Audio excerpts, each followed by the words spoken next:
Litre petrol 100 దాటేసింది. ఒక్కో kilometre mileage అటు ఇటు అయినా సామాన్యుడి జేబుకు చిల్లు పడాల్సిందే. ఈ క్రమంలోనే సోషల్ మీడియాలో ఒక వార్త తెగ వైరల్ అవుతోంది. మధ్యాహ్నం పూట పెట్రోల్ కొట్టిస్తే వేడి వల్ల అది ఆవిరైపోతుందని, అందుకే చల్లగా ఉండే ఉదయం లేదా రాత్రిపూట కొట్టిస్తేనే ఎక్కువ మైలేజీ వస్తుందని చాలా మంది నమ్ముతున్నారు. మరి ఇందులో నిజమెంత అనేది తెలుసుకుందాం. వాహనదారులందరినీ వేధించే అతిపెద్ద ప్రశ్న మైలేజ్. పెట్రోల్ ధరలు మండిపోతున్న తరుణంలో ప్రతి చుక్కను పొదుపుగా వాడుకోవాలని అందరూ భావిస్తారు. ఈ క్రమంలోనే ఒక ప్రచారం బాగా పాపులర్ అయింది. అదేంటంటే, మధ్యాహ్నం పూట ఎండవేడికి పెట్రోల్ అణువులు వ్యాకోచిస్తాయి, కాబట్టి ఆ సమయంలో పెట్రోల్ కొట్టిస్తే తక్కువ వస్తుంది.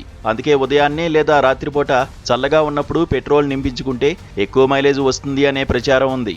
ఇందులో ఎంతవరకు నిజం ఉందో ఎప్పుడైనా ఆలోచించారా?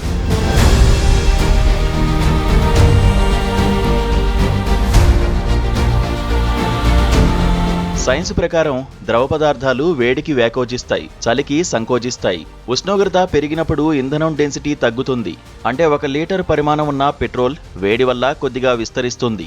దీనివల్ల మనం డబ్బులు లీటరుకు చెల్లించినా వాస్తవానికి మనం పొందే ఇంధన శక్తి తక్కువగా ఉంటుందని చాలామంది నమ్ముతారు. అందుకే చల్లని సమయాల్లో సాంద్రత ఎక్కువగా ఉంటుందని భావించి అప్పుడు పెట్రోల్ కొట్టిస్తుంటారు. బయటి వాతావరణంలో ఉష్ణోగ్రత మారుతున్న మాట వాస్తవమే, కానీ పెట్రోల్ బంకుల్లో ఇంధనాన్ని నిల్వ చేసే విధానం వేరుగా ఉంటుంది. పెట్రోల్ పంపుల్లో ఇంధన ట్యాంకులన్నీ భూమికి చాలా అడుగుల లోతులో ఉంటాయి.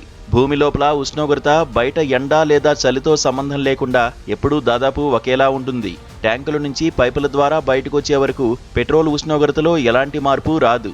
కాబట్టి మీరు మధ్యాహ్నం 12 గంటలకు పెట్రోల్ కొట్టించినా, తెల్లవారుజామున 5 గంటలకు కొట్టించినా మీకు అందే ఇంధన పరిమాణం, సాంద్రతలో ఎలాంటి తేడా ఉండదు. ఉదయం పెట్రోల్ కొట్టిస్తే మైలేజ్ వస్తుంది అనేది కేవలం ఒక శాస్త్రీయ అపోహ మాత్రమే. భూగర్భ ట్యాంకుల వల్ల సమయంతో సంబంధం లేకుండా ఇంధన నాణ్యత ఒకేలా ఉంటుంది.